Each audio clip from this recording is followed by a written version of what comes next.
ओम तत्सत। ओम श्री परमात्मने नमः। ओम श्री गुरुवे नमः। लीला की सत्य संकल्पता, उसे अपने अनेक जन्मों की स्मृति, लीला और सरस्वती का आकाश में भ्रमण तथा परम व्योम परमात्मा की अनादि अनंत सत्ता का प्रतिपादन। श्री वशिष्ठ जी कहते हैं, रघुनंदन, उस पर्वत के तट प्रांत में बसे हुए ग्राम के भीतर उस ब्राह्मण के ग्रह रूपी आकाश में ही खड़ी हुई वे दोनों स्त्रियां सहसा अदृश्य हो गई। उस घर के लोगों ने समझा कि दोनों वन देवियों ने हम पर बड़ी भारी कृपा की है, अतः उनका सारा दुख मिट गया और वे अपने अपने काम धंधों में लग गए। तत्पश्चात उस मंडप आकाश में दूसरों की दृष्टि से पिरोहित हुई लीला से, जो वहां मुस्कुराती हुई चुपचाप खड़ी थी, श्री सरस्वती जी बोली, बेटी, तुमने ज्ञातव्य वस्तु को पूर्ण रूप से जान लिया है।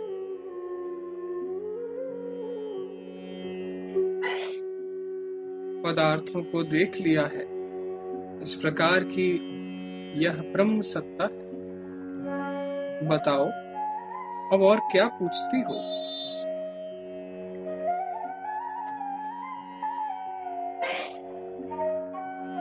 लीला ने पूछा, देवी, मेरे मृत पति का जीव जहां पर राज्य करता है, वहां पर मुझे उन लोगों ने क्यों नहीं देखा, और यहाँ मेरे पुत्र ने कैसे देख लिया? श्री सरस्वती जी ने कहा, सुंदरी, मैं लीला हूं।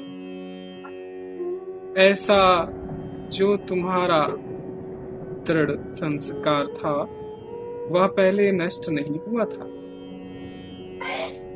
क्योंकि उस संस्कार को मिटाने के लिए तुमने वैसा अभ्यास नहीं किया। जब तक वह संस्कार बना था, तब तक तुम्हारी सत्य संकल्पता प्रकट नहीं हुई थी। अब वह संस्कार मिट जाने से तुम सत्य संकल्प हो गई हो। इसलिए जब तुमने यह अभिलाषा की कि मेरा पुत्र मुझे देखे, तब तुम्हारा वह मनोरथ तत्काल सफल हुआ। इस समय यदि तुम अपने पति के समीप जाओ, तो उसके साथ भी तुम्हारा सारा व्यवहार पहले की ही भांति होने लगेगा। लीला बोली, देवी, इसी मंडप के आकाश में मेरे पतिदेव ब्राह्मण उत्पन्न हुए और इसी में मृत्यु को प्राप्त होकर राजा हो गए। अन्य भूमंडल रूप उनका वह संस्कार भी यही है। इसमें जो उनके राजधानी का नगर है, उसमें मैं उनकी राजमहिषी के रूप में स्थित हूं।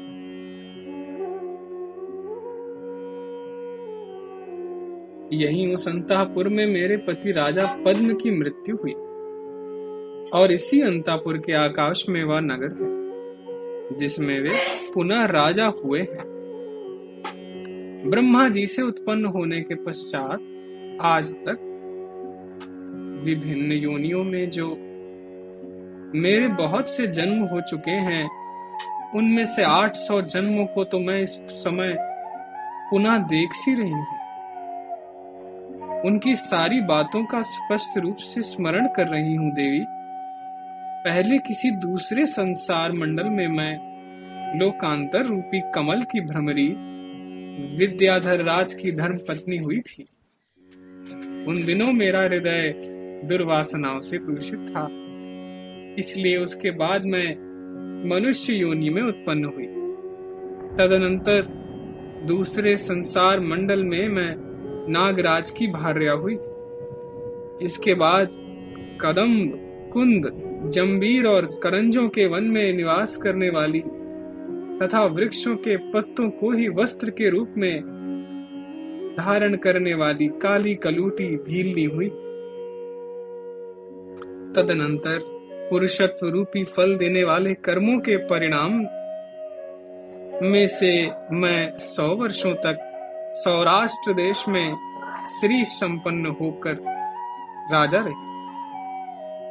फिर राजा शरीर से बने हुए दुष्कर्म दोष के कारण ताड़ वृक्ष के नीचे किसी नदी के कछार में 9 वर्षों तक नेवली की योनि में रही। उस समय मेरे सारे अंग कुष्ठ रोग से नष्ट प्राय हो गए थे। देवी, उसके बाद मैं सौराष्ट्र देश में 8 वर्षों तक गौ का शरीर धारण करके रही। उस योनि में दुर्जन, दुष्ट, अज्ञ और बालक ग्वालों की मारने पीटने आदि क्रीड़ाओं का साधन बनी रही। फिर क्रमशः पक्षिणी, भ्रमरी, मनोहर नेत्र वाली हरिणी, मछली, पुलिंद जाति की स्त्री, सारसी और राजहंसी हुई। इस प्रकार नाना प्रकार के शत शत दुखों से संकुल अनेकानेक योनियों में मैंने भ्रमण किया है। तराजू के पलड़े की भांति कभी ऊंचे उठने और कभी नीचे गिरने से मेरे सारे अंग व्याकुल होते रहे हैं। मैं संसार रूपी विशाल सरिता की चंचल तरंग बनकर उठती और विलीन होती रही हूं। जैसे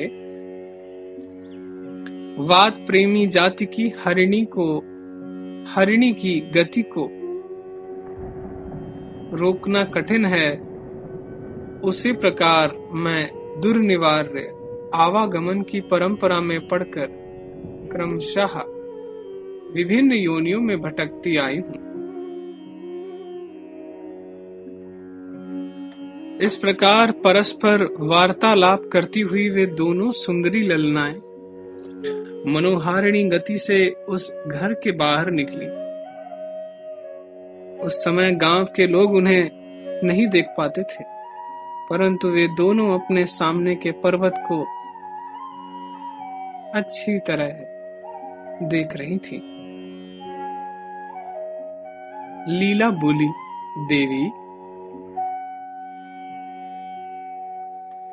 इस देश को देखकर मैं आपकी कृपा से अपने पूर्व जन्म की उन सभी विविध चेष्टाओं का स्मरण करती हूँ जो यहाँ घटित हुई हैं। मैं यहीं बूढ़ी ब्राह्मणी के रूप में रहती थी।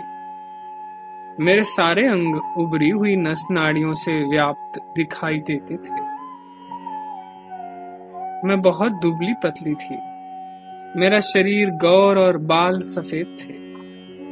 मेरी हथेली सूखे कुशों के अग्रभाग से छिन्न भिन्न होती रहने के कारण रूखी हो गई थी। मैं अपने पतिदेव के कुल की वृद्धि करने वाली भार्या थी। दूध और मथानी मेरी शोभा बढ़ाते थे। मैं सारे पुत्रों की अकेली माता और अतिथियों का सत्कार करने वाली गृहिणी थी। देवताओं, ब्राह्मणों और संत महात्माओं के प्रति मेरे मन में बड़ी भक्ति थी। मैं भर्जन पात्र, चरुस्थाली तथा कलश आदि पात्रों एवं यज्ञ के अन्य उपकरणों को धो पोंछकर साफ सुथरा रखती थी। जमाई, बेटी, भाई, पिता और माता की सदा सेवा शुश्रूषा करती थी। जब तक मेरा शरीर रहा तब तक घर की ही सेवा टहल में मेरे दिन रात बीतते थे। ओह, इस काम में बहुत देर हो गई, बड़ा विलंब हुआ, इत्यादि बातें कहती और निरंतर कार्य में व्यस्त रहती थी। मैं कौन हूं, यह संसार कैसा है, इस बात की चर्चा या इन प्रश्नों पर विचार कभी स्वप्न में भी मैंने नहीं किया। मेरे पति श्रोत्रिय होने के साथ ही तत्व विचार में मूढ़ थे। मेरे ही समान उनकी भी घर में आसक्ति बनी हुई थी। उनकी बुद्धि शुद्ध नहीं थी।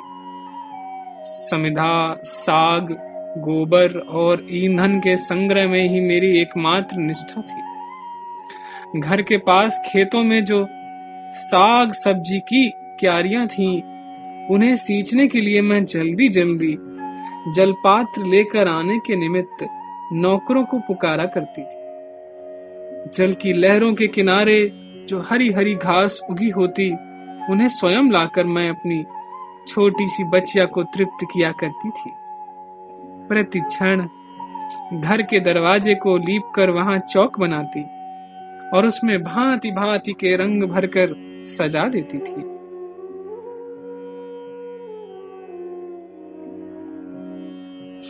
घर के नौकरों को शिक्षा देने के लिए मैं कुछ दीनता के साथ नम्रता पूर्वक समझाती कि लोग तुम्हारी निंदा करेंगे, इसलिए तुम्हें विनय और सदाचार से रहना चाहिए।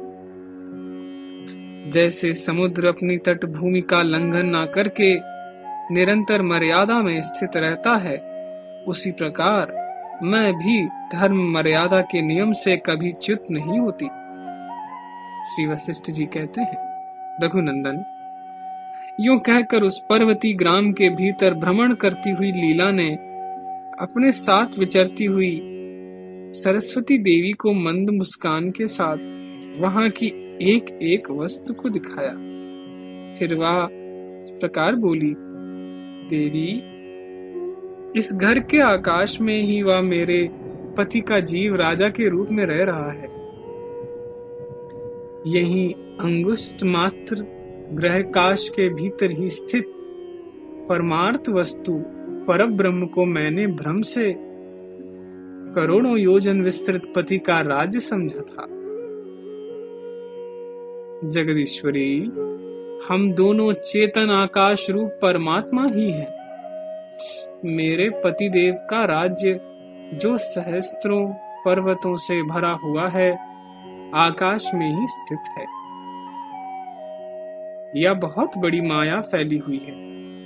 इसलिए देवी, अपने पति के नगर में जाने की पुनः मेरी इच्छा हो रही है। अतः चलिए हम दोनों वहां चले। जिन्होंने कहीं जाने का निश्चय कर लिया हो, उनके लिए वह स्थान क्या दूर है। यूं कहकर लीला ने देवी को प्रणाम किया और शीघ्र ही गृह मंडप में प्रवेश कर सरस्वती देवी के साथ वह आकाश में उड़ चली। भगवान विष्णु की अंग कांति के समान नीले मेघ पथ को लांघ कर वे प्रवाह आदि 7 वायुओं के लोक में जा पहुंचे।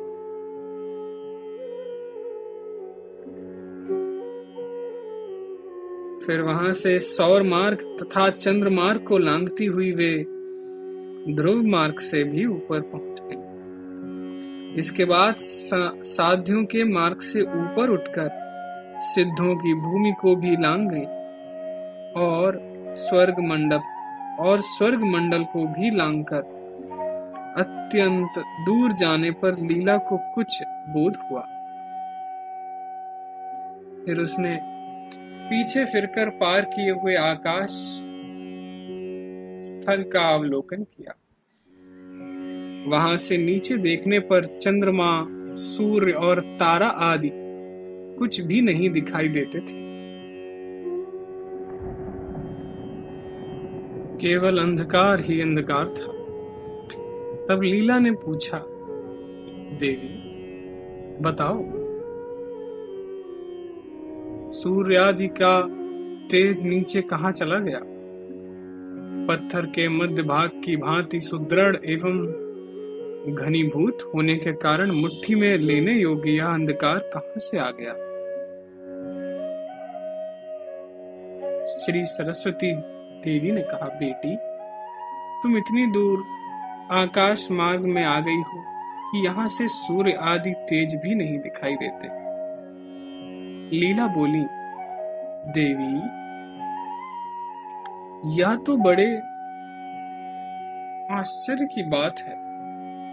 क्या हम दोनों आकाश मार्ग में इतनी दूर आ गई हैं, जहां से नीचे सूर्यदेव भी परमाणु के कण की भांति तनिक भी दिखाई नहीं देते? माता जी, इससे आगे दूसरा मार्ग कौन और कैसा होगा, और उसमें कैसे जाना होगा? देवी, यह सब मुझे बताइए। श्री सरस्वती जी ने कहा, बेटी,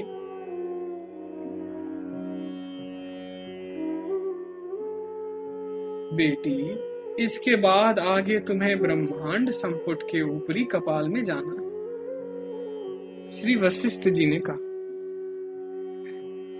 श्री वशिष्ठ जी कहते हैं, रघुनंदन, जैसे दो भ्रमरियां पर्वत की चट्टानों से बनी हुई घनीभूत मंडप वाली दीवार पर पहुंच जाएं, उसी प्रकार आपस में उपर्युक्त बातें करती हुई वे दोनों देवियां ब्रह्मांड संपुट के ऊपर वाले कपाल तक पहुंच गईं।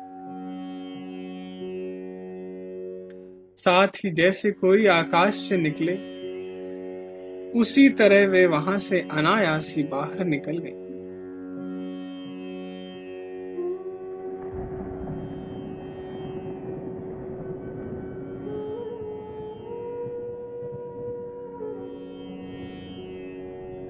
जो वस्तु सत्यता के दृढ़ निश्चय से युक्त होती है, वही वज्र के समान ठोस और भारी होती है, और जो इससे भिन्न कल्पित दीवार आदि वस्तु है, वह मिथ्यात्व बुद्धि से बाधित हो जाती है। लीला का विज्ञान आवरण शून्य था, इसलिए वह ब्रह्मांड संपुट के ऊपर वाले कपाल को मिथ्यात्व बुद्धि से बाधित करके उससे बाहर निकल गई। ब्रह्मांड के पार जाने पर उसे अत्यंत प्रकाशमान जल आदि का आवरण दिखाई दिया, जो सब ओर व्याप्त था।